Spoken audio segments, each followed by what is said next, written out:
from the studios of Farm Journal Broadcast. Coming up on Ag Day, while votes pile up over tax reform, a disaster aid bill moves through Congress. A Kansas town works to rebuild after devastating fires in early 2017. In agribusiness, holiday hams. I think given the break we've seen here, I think February and April look pretty promising going forward. And can you base your pest program on more base in the vineyard? Ag Day, presented by the Chevy Silverado. High-strength steel for high-strength dependability.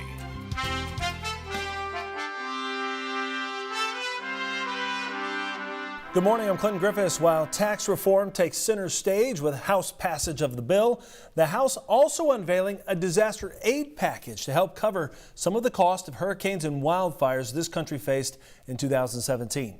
House Republicans releasing an $81 billion disaster aid package. That's on top of the nearly $45 billion already spent. Now, if approved, the money would be split among Texas, Florida, Puerto Rico, the U.S. Virgin Islands hit by hurricanes, and states hit by wildfires this year. This funding level is nearly twice the request that the White House made. The money would be split between a host of federal agencies, including FEMA, the Corps of Engineers, and the Ag Department. Florida's Ag Commissioner Adam Putnam calls the proposed emergency funding the, quote, first bit of good news we've heard in months. Florida's citrus industry took a hard hit from Hurricane Irma. Putnam's office put Florida ag losses at $2.5 billion. Fire crews taking advantage of calm winds Tuesday to battle the wildfires in Southern California, but those Santa Ana winds are expected to come charging back today. Firefighters conducting controlled burns to remove some of the brush and timber. The fires in Ventura and Santa Barbara counties are the third largest in state history. 8,000 firefighters have been fighting the wildfires for weeks now. On a national scale, 9.5 million acres have been charred this year. We're in near record territory. We've seen more than 9.5 million acres burned nationally, and only 2 other years in recent history have topped that. Just 2 years ago, we got to about 10.1 million acres, and then back in 2006, we ended the season with about 9.9 million acres. Rippey says the ferocity of this year's wildfires makes the season even more notable. Included in that list was the Montana fires and the Great Plains fires that scorched nearly 2 million acres of Kansas, Oklahoma, Texas, and Colorado back in March. Now, 9 months have passed since those wildfires charred parts of the central and southern plains during a 3-day span of furious fire. Betsy Gibbon returned to Ashland, Kansas recently to see how the community is still trying to recover. Another day, another stop for Dr. Randall Spare as the Ashland veterinarian conducts pregnancy checks for winter calving. Some of those cows that were in harm's way, we're just now preg checking them. This year, there's heightened concern following the wildfires in March that burned the majority of Clark County, Kansas. 95% of the cattle were lost off at 9 ranches. Despite the destruction and cattle losses, Dr. Spare says today's numbers are right where he expects. Tremendous gift for these producers, because reproductive efficiency is still the #1 predictor of profitability in a ranch. Yet there are some problems. Some of the cows suffered hoof and even udder problems. There's been continued to be a number of orphan calves just because those cows didn't produce milk. Calves born earlier in the year seem to be doing well. Now those calves that were being born during the fire weighing 500 and 600 pounds. They've had a tremendous summer. Dr. Spare says rebuilding in this area will take time, as some of the ranchers pride themselves on high-end genetics. Genetics are very important to us, so we don't want to we can't replace it with just what we had with just anything. 30,000 acres of this ranch in Ashland, Kansas burned in less than 2 hours. Half of the cow herd gone with it. We are purchased some bred heifers that will have calve out this winter. Then after that, our plan is just to restock from within and holding back more heifers. Others like Bernie Smith in Beaver County, Oklahoma had cows donated to him and purchased some through auctions. The area has started restocking. It'll take some time, and it'll probably take years because we're going to have to let the grass get seeded back. And now if we can have a good winter and good spring, maybe next year we'll be closer to normal. It's that willingness to get back to normalcy, helping drive producers and Dr. Spare forward.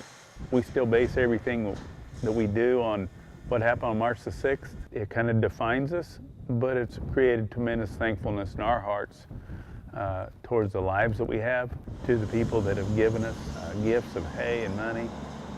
Reporting for AgDay, I'm Betsy Gibbon. Thanks, Betsy. The U.S. Drought Monitor shows the whole state, 99%, is suffering from abnormally dry conditions. Nearly 21% of Kansas is in a moderate drought.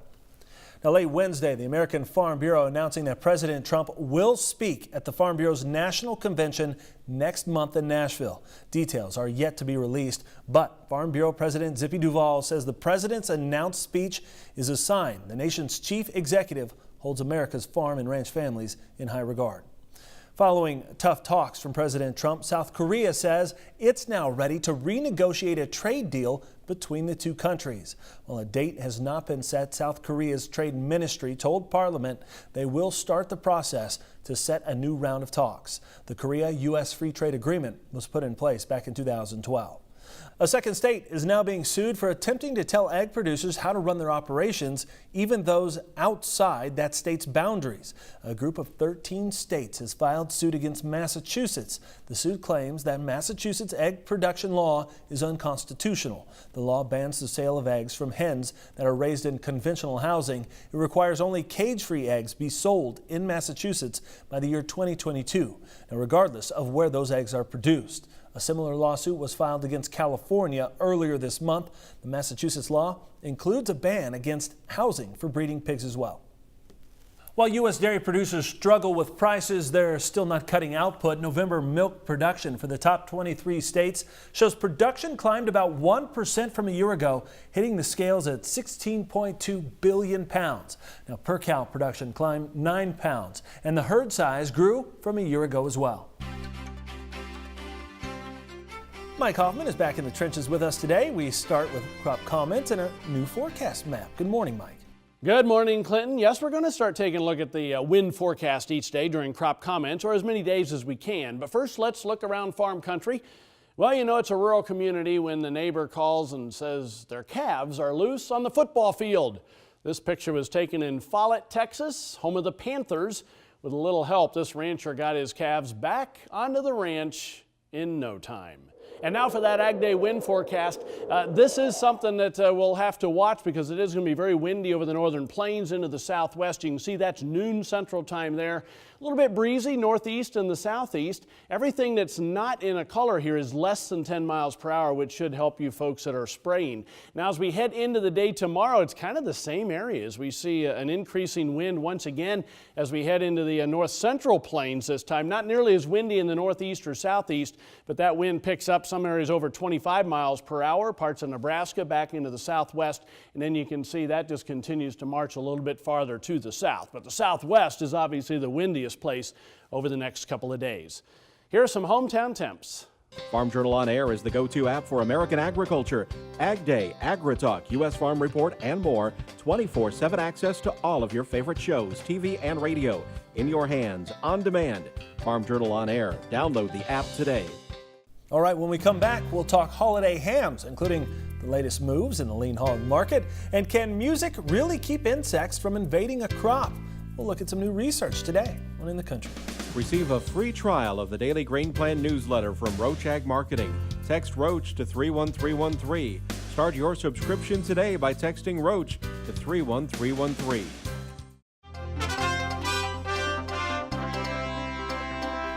The champion corn grower has broken another world record with his crop.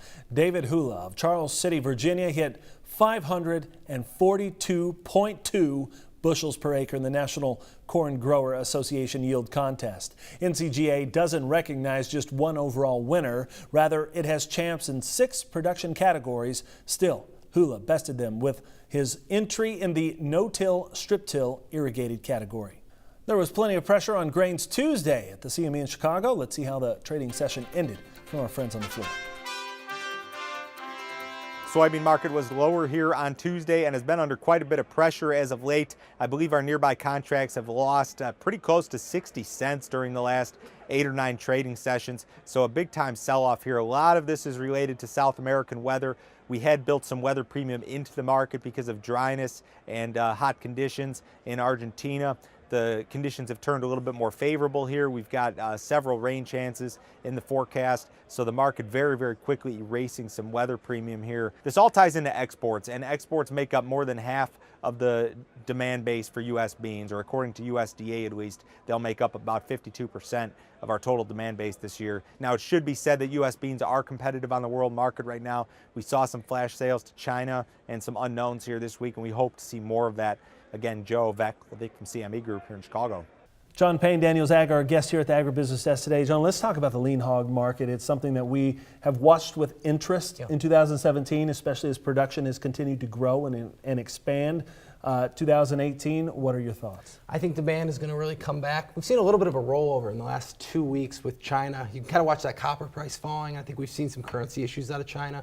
Lean hogs very, very correlated with the Chinese demand markets, and I think given the break we've seen here, I think February and April look pretty promising going forward. Okay. If the cattle contracts can continue to maybe push higher again, maybe get back into that 150, 160 range for feeders, I think demand for feeder pigs will go up, and I think given that we've seen some more plants open up here in the U.S. and then the demand from overseas continue to be there, I think hogs are a fantastic opportunity, uncorrelated play that a lot of folks should take advantage of. You don't think supplies are going to overrun demand here? I think that's priced in, and I think we're seeing that in the short term. That we've seen the liquidations come, and there's certainly a reason to discount hogs on rallies, given that the supplies are there. But I think weather's a factor here as we enter the middle part of the winter, and I think that the demand, again, from China, that you get these kind of rollovers that happen and the liquidations occur, and I think we've gone through a wave of that. That happens every 2 to 3 months, and I think now that we've got a little more U.S. production on board here as we enter 2018, we should see some good action.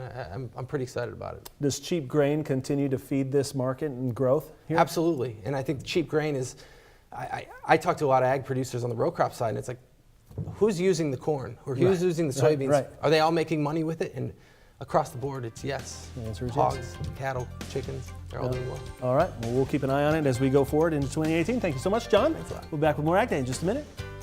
To follow John Payne's take on the market, check out www.thisweekingrain.com.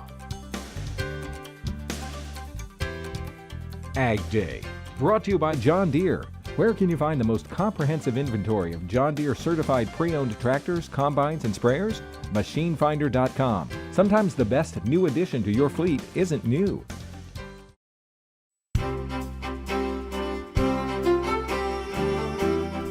Welcome back to Ag Day. Your meteorologist Mike Hoffman. Mike, as we look at the root zone moisture map, we can see what parts of the country are dry and which ones are wet, and really the Southwest continues to get worse. Yeah, it does. And we still have that area in Arkansas into Illinois, although the southern ends of that going to get some moisture over the next 24 hours. And we have a few wet areas as well along the Gulf Coast, Louisiana, Mississippi, back into Texas, and the far northern portions of the Rockies. But most other areas, there's no extremes really showing up on the root zone moisture right now.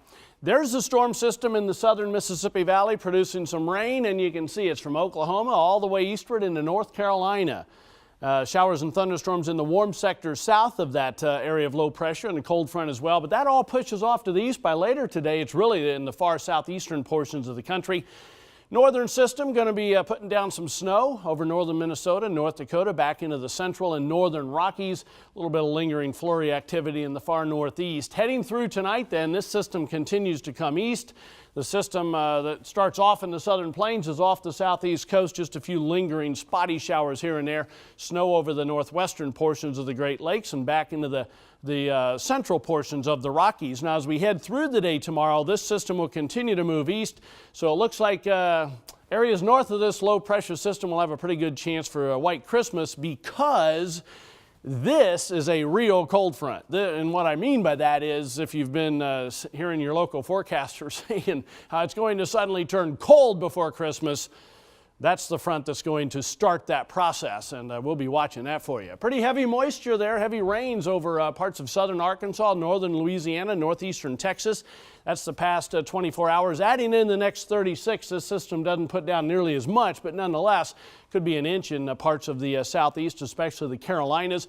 Mostly light moisture across the northern tier of states till you get into the northwest, where they've had some pretty good moisture as well, and you still will. Snowfall in the higher elevations out west, that's been mostly snow, obviously. Adding in the next 36 hours will accumulate some over the central Rockies and a little bit in that strip across the northern plains into the central portions of the Great Lakes. High temperatures today, 20s and 30s, Great Lakes, 70s by the time you get to the Gulf Coast. Lows tonight going to drop off into the low teens across the northern plains, teens across New England as well. And then you can see highs tomorrow. The cold process is going to start there. We'll see highs only in the teens in the northwestern plains. Here's the jet stream, and watch this direct shot of Arctic air. Boom, right there as we head through the weekend before Christmas. You might say, well, it relaxes by the middle of next week, but the air is still going to be very, very cold through the eastern portions of the country. That's a look across the country. Now let's take a look at some local forecasts. Here's Walla Walla, Washington today, cloudy with a bit of snow around. High temperature of 37 degrees. Muskogee, Oklahoma, mixture of clouds and sunshine, high of 63. And Clarksburg, West Virginia, mostly cloudy skies. It'll be chillier, high around 43. All right, thanks, Mike. Now, are you busy next Monday morning? You might be, but that doesn't mean you can't join us for our annual Christmas in the Country. From decking the halls of the White House to touring historical homes in Virginia, it's a tradition you don't want to miss. Join me and Tyne Morgan for Christmas in the Country this Monday. Well, up next, we're off to California, where avocado growers continue to fight wildfires. And later, music and sounds may soothe the soul, but can it also be effective pest control? We'll look at the latest research today on In the Country. AgDay, brought to you by new Delaro fungicide for corn and soybeans. Achieve personal best yields.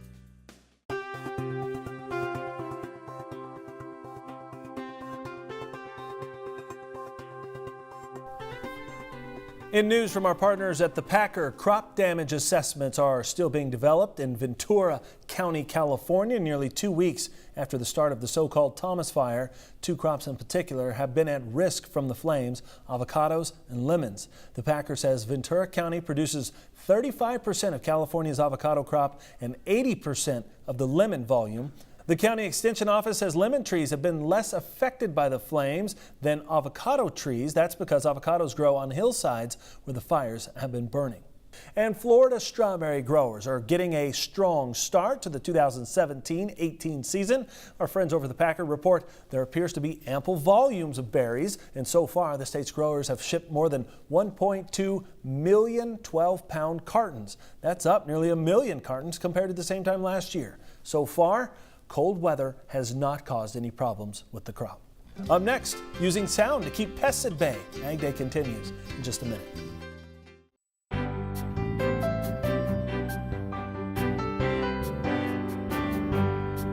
In the Country, brought to you by Kubota's M7 series. Learn more about the largest tractor in Kubota history at Kubota.com. Like a form of psychological warfare, scientists with the USDA's Agricultural Research Service in Central California are using sound to control insects that spread disease in grape vineyards. In this video provided by USDA, Patrick O'Leary shows us the effects of turning up the bass on invaders. Vineyards in California are under attack from pests like the glassy-winged sharpshooter. This pest spreads a bacterium that causes Pierce's disease, a devastating disease that costs the California grape industry $104 million annually. U.S. Department of Agriculture entomologists are fighting back by using the insect's own mating calls to prevent future damage. The approach here is to disrupt communication of the insect. The first step is to identify and describe their mating calls. We also look for weak links in their communication system. So these are places that we're going to try to interfere with. We use disruptive signals, and this is done mainly in the laboratory, and then validate under field conditions. These insects are so small, humans can't hear their communication. These are frequencies and vibrations that are transmitted to the plant we cannot hear without specialized equipment. So the researchers with USDA's Agricultural Research Service in Parlier, California, are using acoustics technology from the automotive and aerospace industries to help them listen in. So far, the disruptive signals are working, and data support application of vibrational mating disruption as a novel method to control glassy-winged sharpshooter populations. We took them out to the field and we were able to disrupt mating of virgin insects in vineyards. For the U.S. Department of Agriculture, I'm Pat O'Leary. Thanks, Patrick, and that's all the time we have this morning. We're sure glad you tuned in. Start your day with us. From all of us here at Ag Day, I'm Clinton Griffiths. Have a great day in farm country. Ag Day, brought to you by Ram Commercial, America's longest-lasting heavy-duty pickups.